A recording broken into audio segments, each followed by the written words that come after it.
So we are here from the Iowa Civil Rights Commission, which is a neutral fact-finding law enforcement agency. The mission of the commission is to end discrimination. As part of our enforcement activities, the commission screens and investigates complaints that are filed with the commission. We also provide training and education to the public as part of our preventive efforts. Let me see here. Get this. Oh, all right, let me get them all up here. Today we're going to focus on the filing, screening, and investigative process once a complaint is filed with our commission. This slide is an overview of the steps that a non-housing discrimination complaint will take. Later I'm going to provide a summary of the housing investigation process, which is a little bit different because of the requirements of our work sharing agreement with HUD. So the first step that we take, once a complaint is filed with our agency, we conduct a jurisdictional review. We're going to talk about that a little bit more detail here. The commission staff reviews the complaint to determine whether it's timely and whether it falls within the subject jurisdiction of Chapter 216. There's a complaint form that needs to be filled out, and we have them available on our website, icrc.iowa.gov. The complaint form requires some information such as name, address, phone number of the complainant, full name and address of each respondent. I wanted to kind of give a little bit extra notice to that. Sometimes we get complaints that name a respondent just by first name only. Sometimes we get complaints that are filed against individual respondents, but they're sent to the company. We send the notices as we receive them. We don't have the means to go. We don't necessarily even know how to identify where everybody lives, all of the individual respondents. So if you are representing a complainant and you want to name individual respondents, it's really the best practices to get that information and get probably a home address to us so that we can make sure that they are served notice. Because otherwise there's a more lengthy process, and especially if we don't have a name, last name, there's not going to be a possibility for us to provide notice necessarily, because companies aren't necessarily going to be cooperative in that situation. The complaint also requires a clear and concise statement of the facts, including pertinent dates of each alleged unfair or discriminatory practice. If it's an employment case, we require an estimate of the approximate number of employees, and you'll find out as we talk later about jurisdiction, the reason why we need that information. Once it's determined whether a complaint is jurisdictional, the parties are notified and given 30 days to respond. When we send out the notice, we also send form questionnaires, and we offer the opportunity for the parties to provide a position statement. We attempt to get our notice out to the parties within 10 working days after the complaint is filed, but sometimes we will need additional information or clarification from the complainant before we can know that it's even jurisdictional. And that can take longer. One thing I also wanted to mention about the complaint form needs to be verified by the complainant. If we have received complaints in the past where the attorney signed on behalf of the complainant, and we have to send those back because under the statute it has to be verified, and verified is defined in the statute. So, you know, you might as well start from the beginning if you're representing complainants and get the complainant signature on the complaint form in the beginning. So jurisdictional considerations. First, that it has to be timely.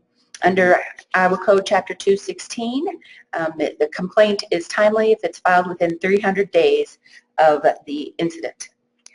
This is a strict deadline. If the complaint is untimely by even 1 day, the ICRC will not be able to accept the filing, and it will issue a no jurisdiction finding.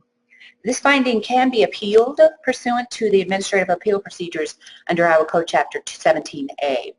But the best practices are, of course, to get that complaint filed as quickly as possible. One thing I will mention that it's from the 300 days is from the date of the discrete act. So, for example, if it's termination, it has to be within 300 days of the actual notice of termination. If it's unequal pay, there's a special rule that applies to unequal pay. It would be each time that a paycheck was issued that was not with equal pay. But if it's a continuing violation situation, like a claim of harassing work environment, we will look at the most recent if it's truly continuing, most recent experience of that harassing work environment or the alleged harassing work environment. Then the second thing is that claims must be based on a protected basis and within a covered area. So we have a chart on our website that I have reproduced here.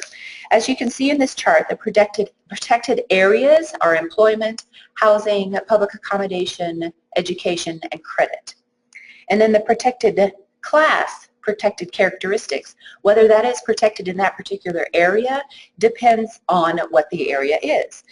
For example, you can see from this chart, age as a protected characteristic is only covered in employment and credit. So a landlord could refuse to rent on the basis of age. I'm going to talk about some of these special cases later on. Public accommodation doesn't have to allow persons of all ages to come into their establishments, that kind of thing. Now sometimes we receive, then also it has to be based on the protected characteristic, the complaint of the alleged discrimination. Sometimes in a harassment situation, we'll see that they're claiming that they're being harassed, but it might be because of a family or a friend squabble, you know, something that has nothing to do with a protected characteristic under the statute. So we would not be able to investigate that. That's not under our jurisdiction. In addition, in a retaliation, the conduct that is being retaliated against needs to be protected by Chapter 216. So for example, if someone filed an OSHA complaint and then felt that they were fired in retaliation for filing an OSHA complaint, that's not covered under Chapter 216. We would reject that complaint as well.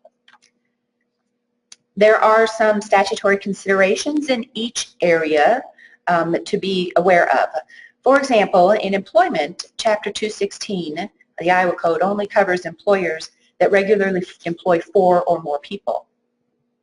In-home workers, like a yard worker or someone that's been hired to take care of grandma, would not be covered employers.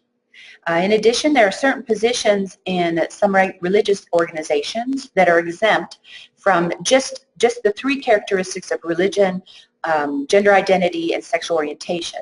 So a church would be able to choose a minister for that church based on religion, sexual orientation, or gender identity.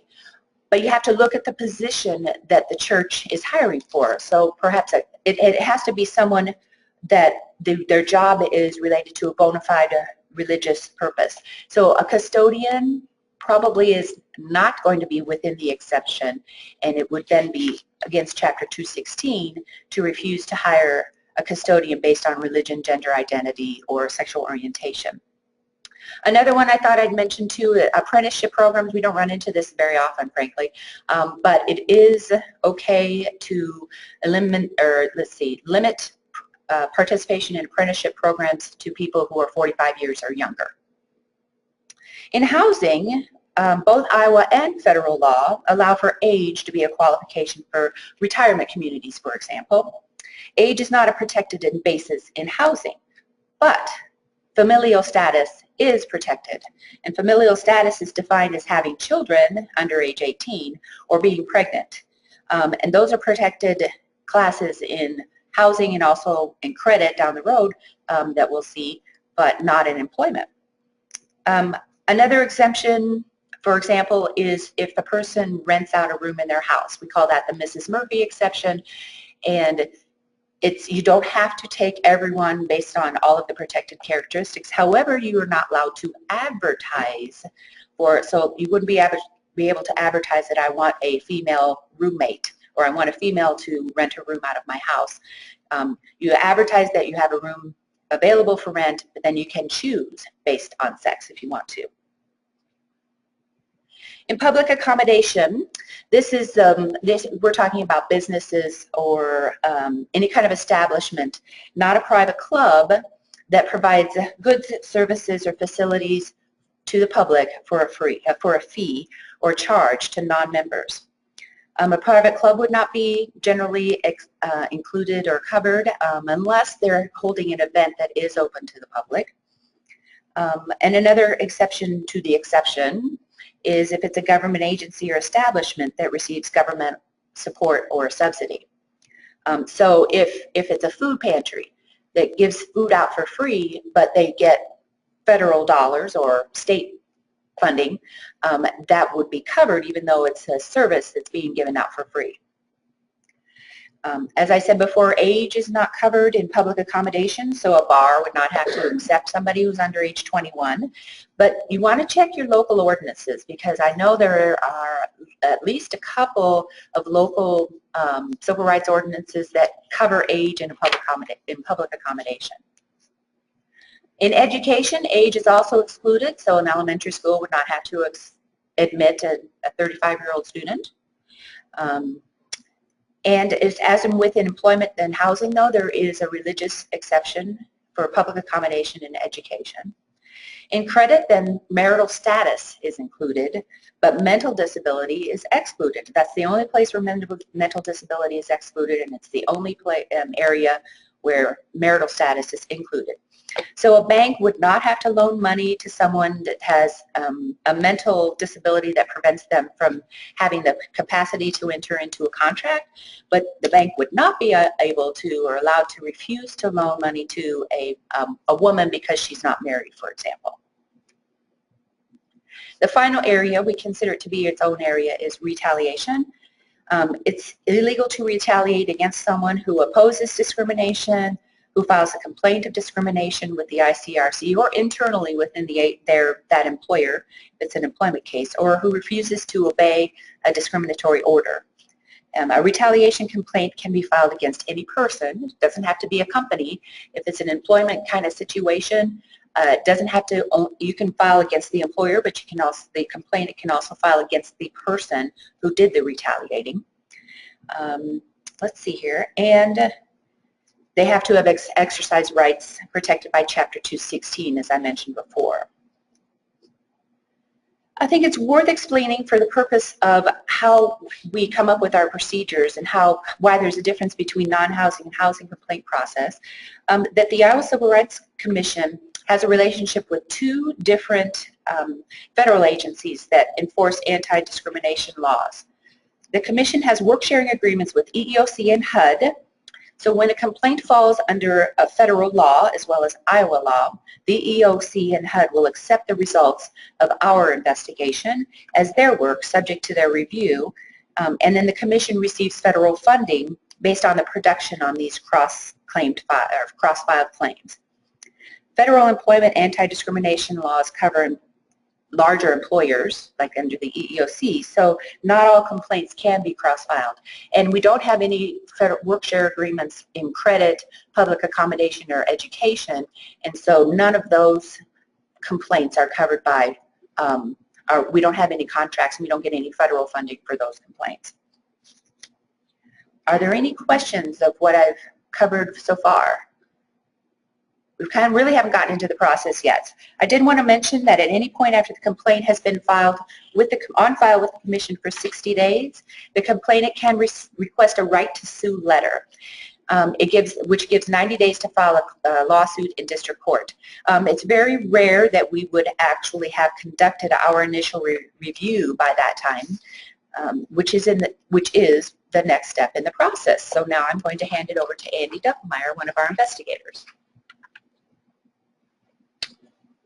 Hi everyone. So Kristen has taken us through the filing of the claim, the jurisdictional review, and so forth, and I'm going to pick it up from there with the next step, which is our screening process. So this is an overview of the area I'm going to be talking about here.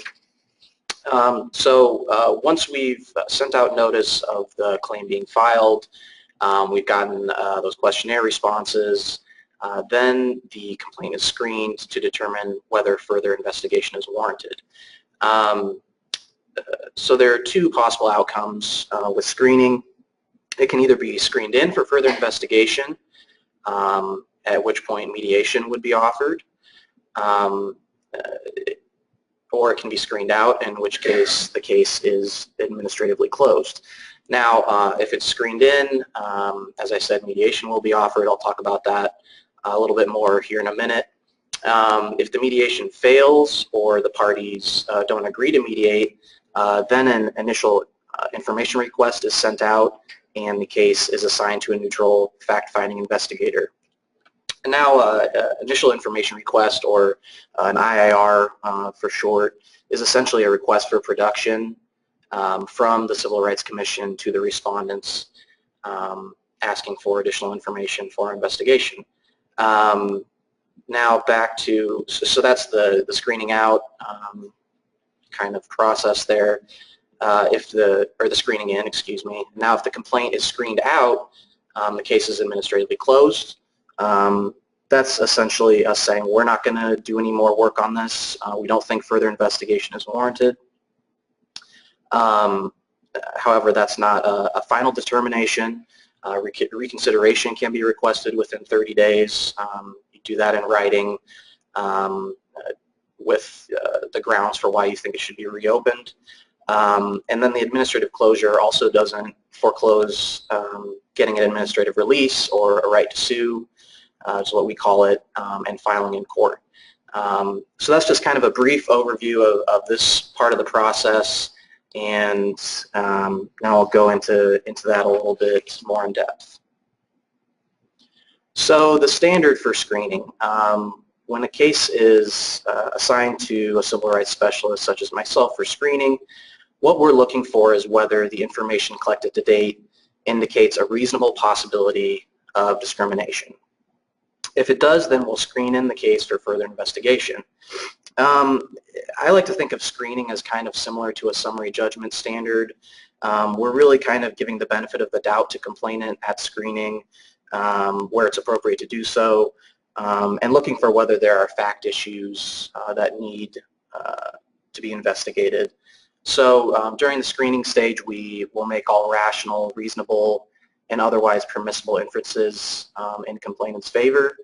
And that language is actually from a summary judgment case involving an employment discrimination case. And then also we don't evaluate credibility at the screening stage. At least generally we don't. However, there may be some times when the information collected completely and irrefutably contradicts the complainant's claims, and under those circumstances we might screen out a case based on a credibility issue. So that's the standard for screening. As I mentioned earlier, if there is a reasonable possibility of discrimination, we'll screen it in. If there's not, we'll screen the case out and then it is administratively closed. Our rules say administrative closure is appropriate when no useful purpose would be served by further efforts. That's in the Iowa Administrative Code. So basically, if we don't think that there's a reasonable possibility of discrimination, there's no useful purpose served by investigating. And then I wanted to mention as well that administrative closure is also appropriate in instances where we can't locate the complainant. Maybe the complainant is not cooperative, they didn't respond to the questionnaires, or the respondent has gone out of business. A couple recommendations for attorneys at the screening stage. First of all, failing to respond, whether you're the complainant or the respondent, is not advisable. If you're the complainant and you fail to respond, as I mentioned, that's a reason to administratively close the complaint. If you're a respondent and you fail to respond, that's grounds to screen it in. So that's something to keep in mind. And then kind of along those lines, you know, whether you're the complainant or the respondent, providing complete and thorough information really will help the screener determine whether further investigation is necessary. So, you know, the more information we have to work with, the more information we have to make the right determination.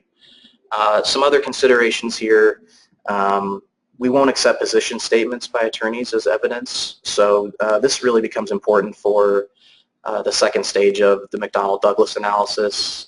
If it looks like a complainant can make out a prima facie case and we look to the respondent to articulate a legitimate non-discriminatory reason and support it with some admissible evidence, a position statement by an attorney isn't admissible evidence, so we can't rely on that. So we need something like an affidavit, or even better, some kind of a documentation. If it's a reduced hours or reduced pay case, maybe schedules or time cards, paychecks, things like that. If it's a discipline or a termination case, records of their discipline and termination. We don't expect attorneys to write briefs or cite to a bunch of case law when they're either filing their complaint or responding to one. However, if you are making a unique argument, or it's kind of a complex case, that can be helpful to us sometimes to kind of do a brief analysis and maybe cite to some legal authority. Some other things to keep in mind, some confidentiality and evidentiary issues. Our process is confidential. However, the parties do get access to the file if a right to sue is issued. So it helps to note early on, in a position statement or other documents where things might be confidential. You can note that these things are confidential. You can redact names or replace names with initials, things like that. However, if you think something is confidential or you have concerns about it being used in the future, don't just not provide it to us. We do need that information in order to make an informed decision, and we are also entitled to it as a law enforcement agency. We do have subpoena power, so that's something to keep in mind as well. It might also help to note that when you're filing your complaint or responding to one, that what is provided is based on the information that you have at that time, just so if you're worried about it being used as a prior inconsistent statement in the future. The Commission's sources of information at screening. So obviously we're going to use the information from the parties, the complaint, the response to the complaint, and then the responses to the questionnaires from both parties. And that's typically all we will look at screening. Generally, other sources aren't used at screening because screening is meant to be more of a streamlined process where we're kind of filtering cases to determine which ones likely have the most merit, and then focusing our efforts on those. However, we're not restricted from using other resources at any stage of the process. So, and sometimes we will use other sources at screening if we think it's going to be helpful. Unemployment hearing records, workforce development reports, information from Iowa Courts Online, LexisNexis searches, things like that. So that's another thing to keep in mind. And then along those lines, because this is confidential, because the complainant doesn't have, when the complainant files their complaint, the respondent then responds to it. The complainant's not going to know what the respondent's response is until we screen it and they get our analysis. So that's something we keep in mind, again, in that McDonnell-Douglas analysis.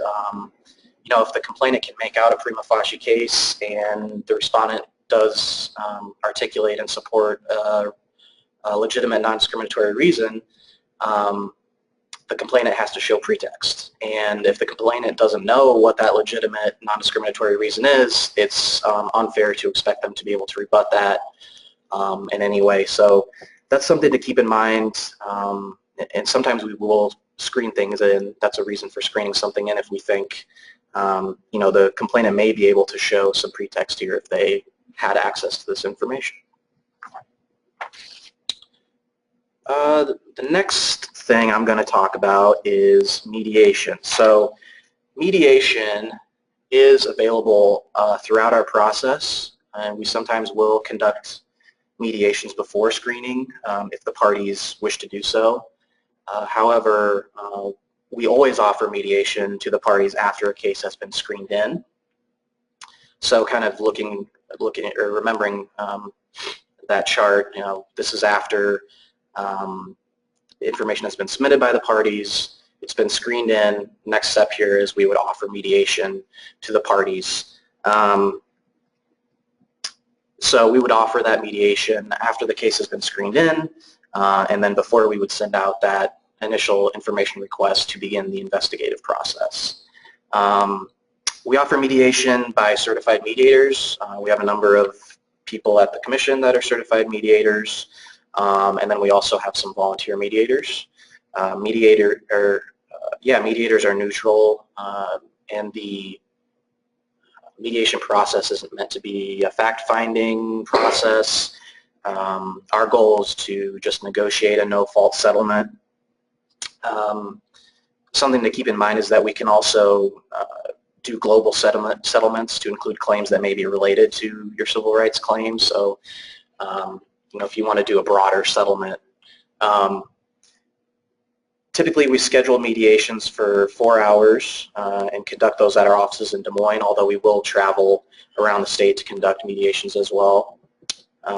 We do caucus-style mediations, so we typically begin with the parties in one room, and a mediator will do an introduction, and then the parties will break apart. Mediator will go back and forth between them discussing the issues and shuttling offers back and forth until we reach a settlement.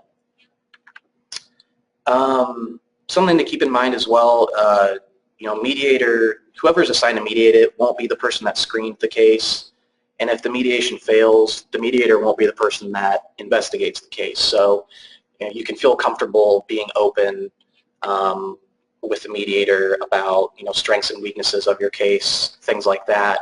And the mediation process is confidential by law, so you can feel comfortable with that process.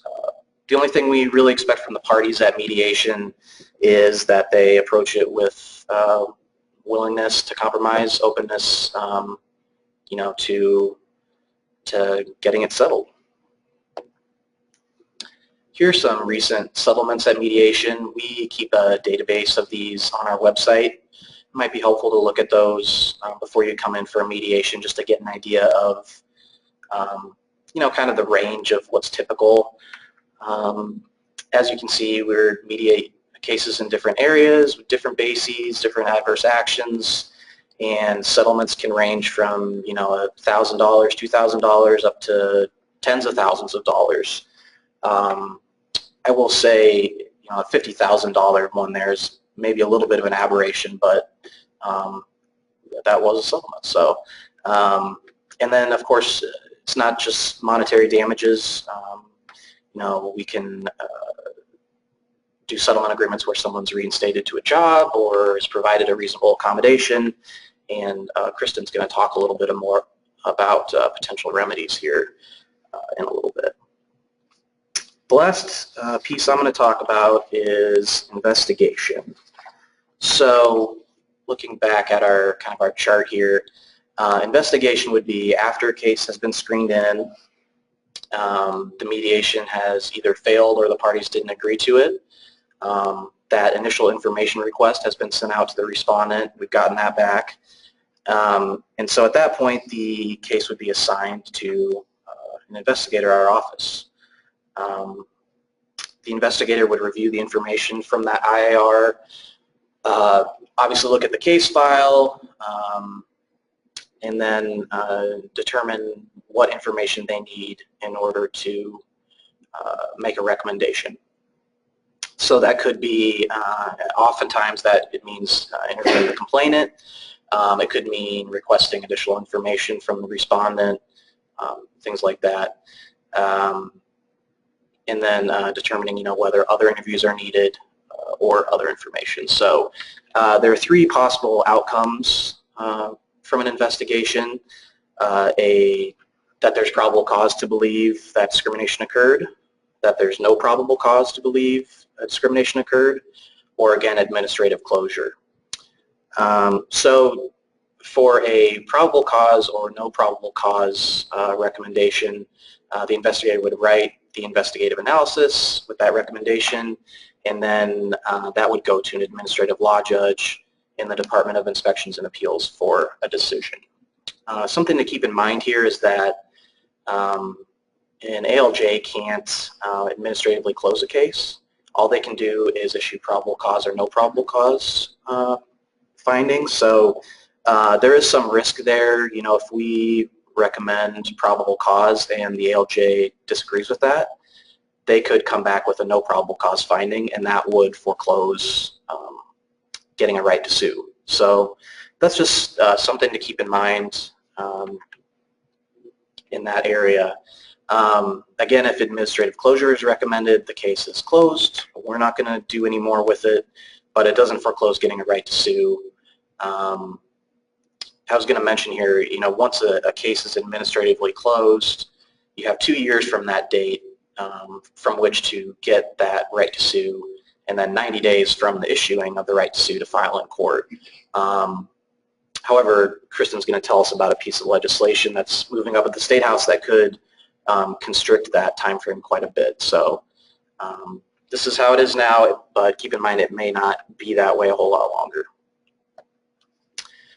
So the standard for investigation, what we're looking for probable cause finding is reasonable grounds to believe that discrimination has occurred. And then for a no probable cause finding, no reasonable grounds for believing discrimination has occurred.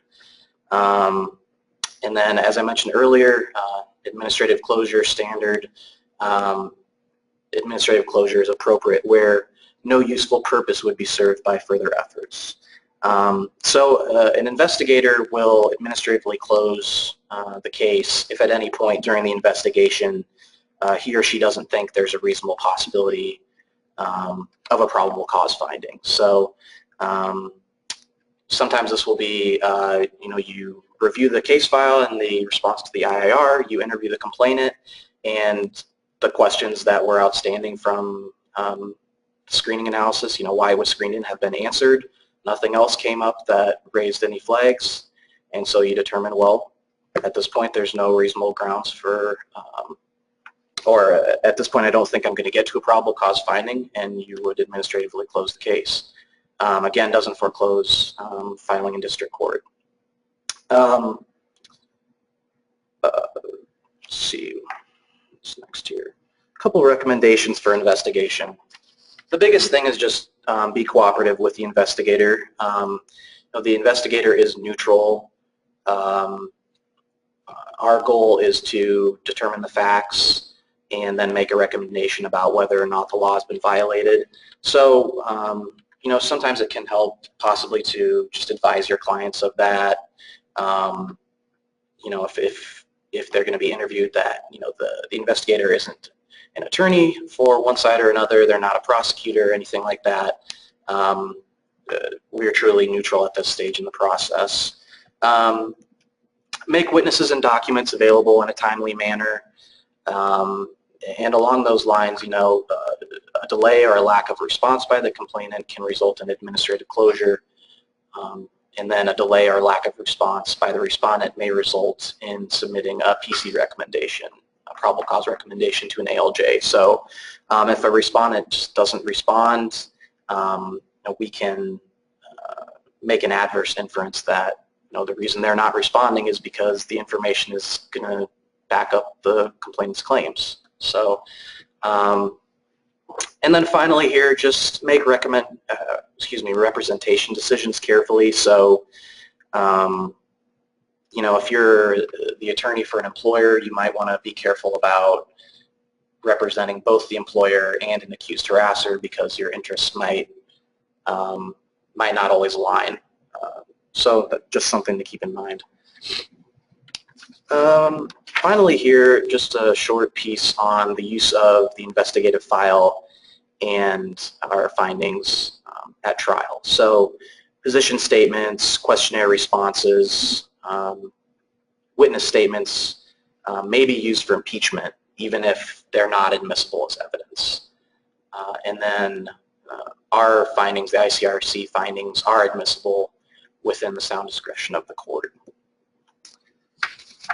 So I am going to hand it back over to Kristen now, and she is going to talk about what happens after a probable cause finding, and then take us home from there.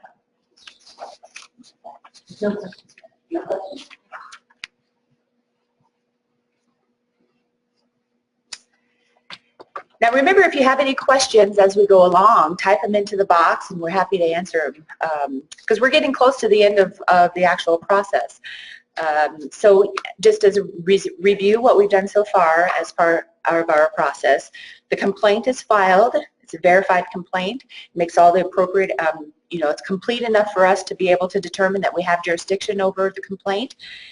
We submit it to, we collect information from the parties. We submit it to one of our civil rights specialists for screening. They decide if they're going to screen it in or screen it out. If it's screened out, it's done. Complaint, we're done with our process. It's an administrative closure, and we have no further work with that.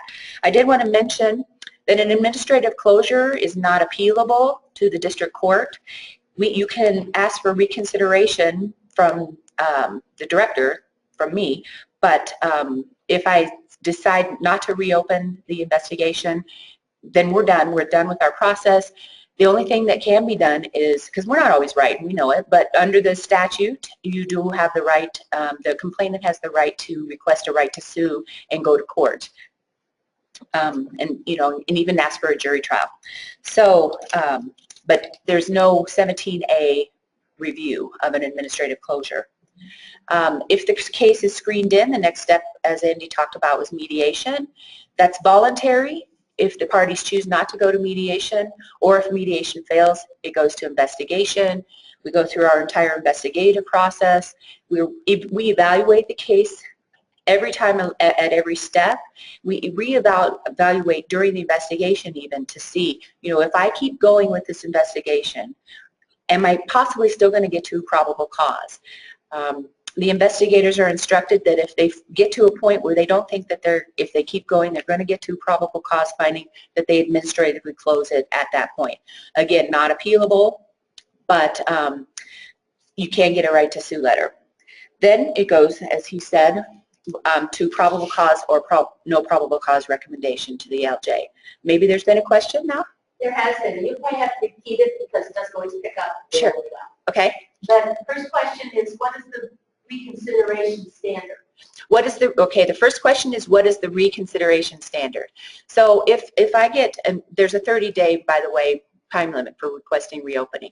I will look at it and I will see if additional information is provided by the complainant, or has the complainant has that potentially identified a legal argument that we hadn't considered that indicates that we still could get to probable cause. So we need to, it needs to be pretty concrete.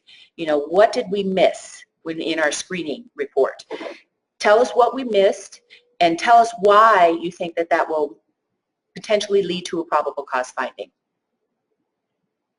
Okay, the next question is, must you file a separate complaint for the individual doing the harassment when that individual is acting in the course and scope of the complaint? Okay, so then this next question is whether or not the complainant has to file a separate complaint for the individual harasser or discriminator in addition to the complaint for the against the company. And the answer is no. You can name all the parties in that one single complaint. You can also amend down the road if additional things happens as a result of it, or you could file, like for example, you file a complaint, you were disciplined, suspended. You think it was, the complainant thinks it was discriminatory and they file their complaint with us, and then the next thing that happens after they file their complaint is they get fired. So they're going to claim retaliation. You can either amend that first complaint or file a new complaint based on the retaliation. Okay. Any other ones? Okay, good, good. Go ahead and keep asking those questions. We'd like to help out. So we're at the stage of PC. We got a PC order. If there's an NPC order, let me see here. Yeah, if there's, so let's start on the no probable cause side. If the ALJ finds no probable cause, then our case is closed. And the finding of no probable cause prevents us from issuing a right to sue letter if the complainant wants to go to try to district court. A no probable cause order prevents the complainant from going to court and getting a jury trial. The only way you can get relief, the complainant can get a relief from a no probable cause finding, is by filing for judicial review pursuant to Chapter 17A procedures. And there is there's also the reconsideration period as well. But again, so that's a risk that can be taken if the complainant is staying with our process throughout the investigation process. It's a risk that even if our investigator recommends probable cause finding, that the administrative law judge might disagree, and then the only thing the administrative law judge can do is close it on no probable cause. Now, if the ALJ, if probable cause is recommended and the ALJ agrees, then it has to be assigned for a mandatory statutory 30-day conciliation period. And we can extend that period of time. It's a minimum of 30 days. And then at this point, the Commission is no longer neutral. We are an advocate for the Commission's interests, which are the elimination of discrimination. So we work with the complainant to help the complainant get the relief needed in terms of things such as compensatory damages or reinstatement or whatever kind of things the complainant is looking for. But we do not represent the complainant to obtain that compensatory relief. On this slide, we show the different routes. I've already gone over it, sorry. To get an idea, we have a question? Okay, good. All right. If judicial review is not available on an administrative closure under 17A, does a complainant have any option to have ICRC's decision reviewed to determine if it acted arbitrarily or capriciously? So the question is whether or not a complainant can get any kind of review of an administrative closure, I guess under the claim that it was arbitrary or capricious, so a judicial review kind of standard. And the answer is no. The remedy that the complainant has is to get a right to sue and be able to go to district court. Here are some examples of conciliation agreements in the past, not too distant future, past, I guess I should say. We post these; they're anonymous. We don't identify the parties on these because, again, it's part of our confidential process. We don't identify the parties in the mediation agreements either. But we think it's important for parties to see when they're going to participate in mediation and conciliation, what kind of remedies we are seeing in terms of voluntary settlements. We also post our administrative law judge public hearing rulings. Again, that's the kind of thing that you need to know, I think, if you're representing clients. What are the ALJs awarding? Do you want to stay with our process? Do you want to settle in our process? Or do you want to, if you're a complainant, take your chances in front of a jury? So to get an idea of the monetary settlements and conciliations, we have as you can see, they're similar to our mediation numbers. And right now, the way the process works, it does not look like there's any advantage to waiting for the investigation to be completed to be able to reach a settlement. If a case does not settle in conciliation, then the next step is for the Commission to consider whether this case should be taken to public hearing. We do conduct an internal litigation review and obtain approval from the chair of the Commission. We have a seven-member overview board. It's a commission. They're appointed by the governor, and the chair of that commission will review our recommendations if we decide to go to public hearing. Considerations that we take into account in determining whether or not this is a case that should be taken to public hearing include the likelihood of success on the merits, the cooperation of the complainant and the complainant's attorney if there is one, whether it looks like the expectations of the complainant can be met at public hearing. For example, if a complainant was suspended for 1 day and is set on demanding $1 million in damages, which we've seen in the past, by the way, we might be reluctant to take that case to public hearing if it doesn't settle because the expectations are unrealistic. We also look at, what kind of impact does this have? Is this advancing our mission of eliminating discrimination in the state of Iowa. So a public hearing is simply an administrative trial held before an administrative law judge without a jury.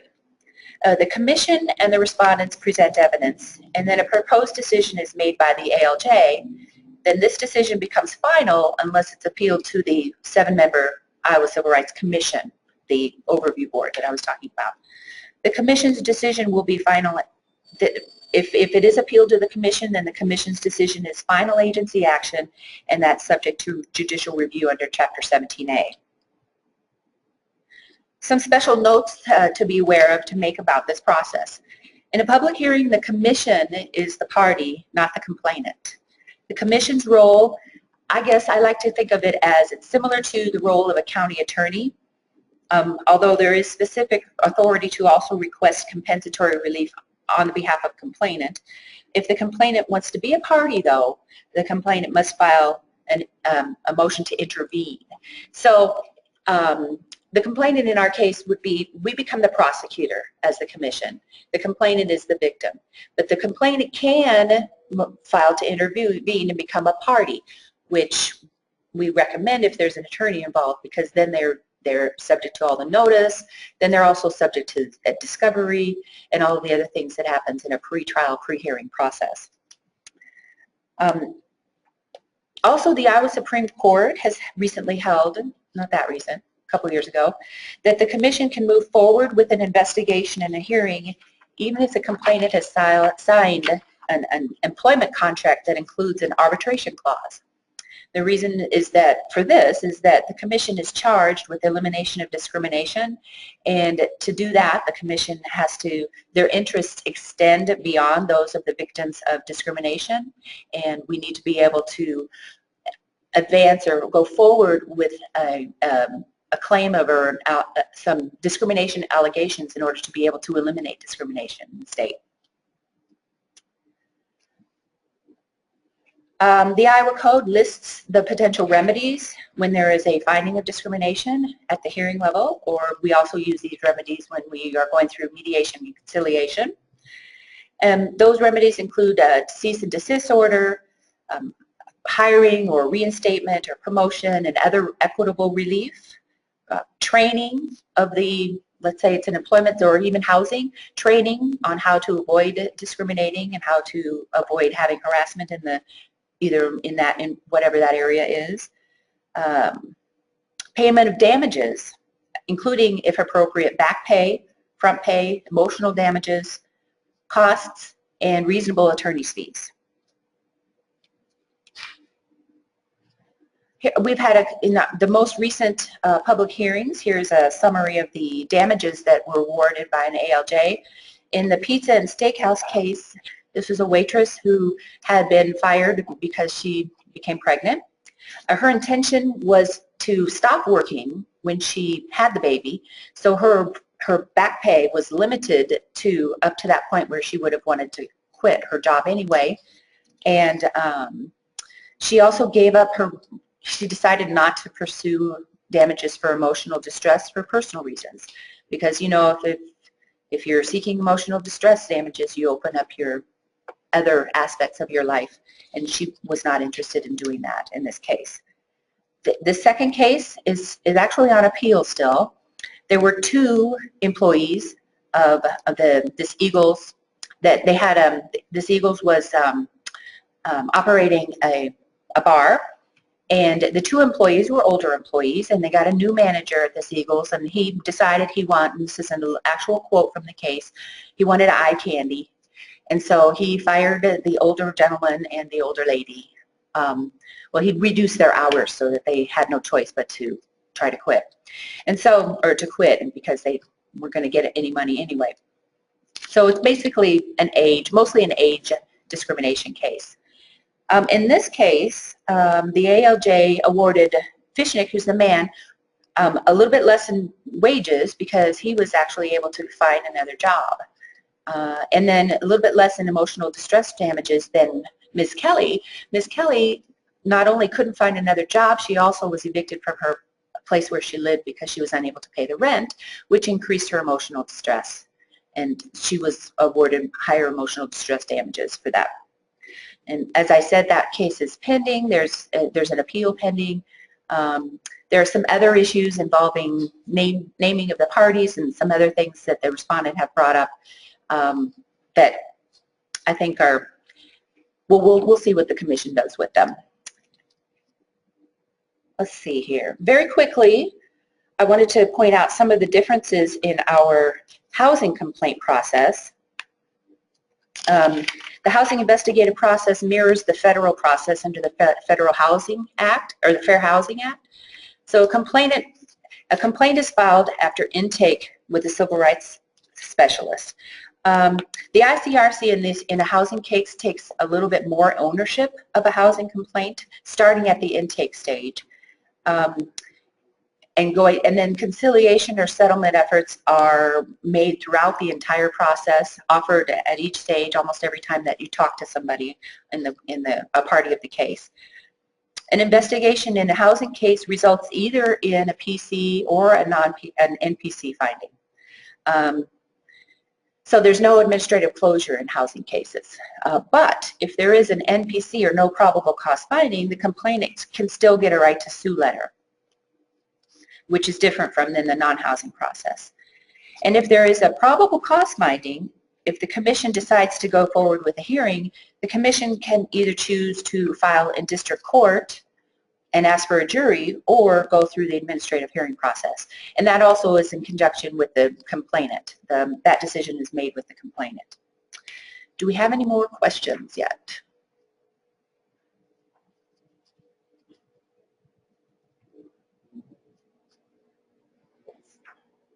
Okay, good.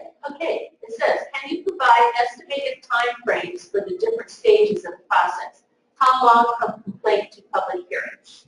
So, okay, the question is what are the time periods for the different stages of the complaint process and how long to get to a public hearing? And very good questions. I'll tell you, it is longer than we want it to be. So currently, the time for getting from the filing of the complaint to screen is about 4 months. We would like it to be less, but it's not right now. It's about 4 months. Then we give 45 days generally to get to mediation, to actually have it mediated if mediation is something that the parties decide to do. And if not, then we send it to investigation, and there we have to wait 30 days for the initial information request. So there's at least 30 days for that. Sometimes it takes longer because both parties might ask for additional time. So right now for our investigations, we are about 10 months out from the date of the complaint, that the complaint was filed, which is, again, longer than we'd like it to be. Then during the investigation, our goal for investigation is to take 60 days or less. We've been doing pretty well with that recently, much better than we did some number of years ago. And then conciliation, if there's probable cause finding recommendation, the ALJ takes about 30 days to get that to us. And then there's conciliation, which is going to take at least 30 days because that's statutory. So we're looking at over a year from the filing of the complaint till the decision to even get to a public hearing. Then we have to work with the administrative law judge's schedule. Our administrative law judges are with Department of Inspections and Appeals. So you could easily see 18 months to 2 years out. Any other questions? Okay. The final thing I wanted to mention, though, is some legislation pending in the legislature this session. The first one is House File 539. This has passed the House and is in subcommittee in the Senate right now. This is a bill that would mandate that a right to sue be issued by the Commission at the time of every administrative closure, regardless of whether the parties with the complainant requests a right to sue. And then at that point, the complainant has 90 days to sue. So currently the process is when we administratively close a case, that's all we do. The complainant has 2 years then to request a right to sue. And then once that right to sue has been issued, then they have 90 days to file in district court. So this bill would change that process, and every single administrative closure would result in a right to sue letter, and then every single complainant would have only 90 days then to file a suit. It takes away 2 years basically of the time to decide whether to file in court. Like I said, that one's past the House and it's pending in Senate. House File 295. This one, it's gone through some different versions of it. The original one prohibited local governments or local civil rights agencies from enacting ordinances that were more protected than Chapter 216. So they weren't allowed to add protected classes. A protected class, for example, one that might have been added was the source of income and housing. But as amended, it only deals with employment now. That one passed the House and is pending in Senate.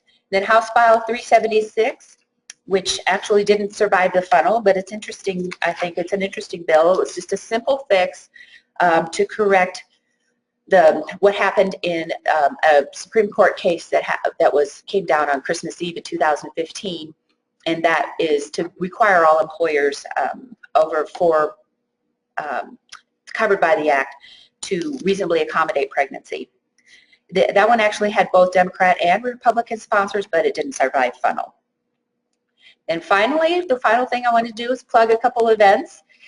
April 7th, we have in Sioux City, and on April 28th, we have in Cedar Rapids a fair housing training covering, covering assistance animals and also design and construction for accessibility. So if you have clients that are either housing providers or they are involved in construction of multi-tenant housing, this training is very informative and I do highly recommend it. We also, and it's free by the way, those two trainings. We also will have our 5th annual Be the Change Symposium October 27th, 2017 at Prairie Meadows, so save the date for that. And that one's also a very reasonably priced CLE, full day of CLE. Any other questions then?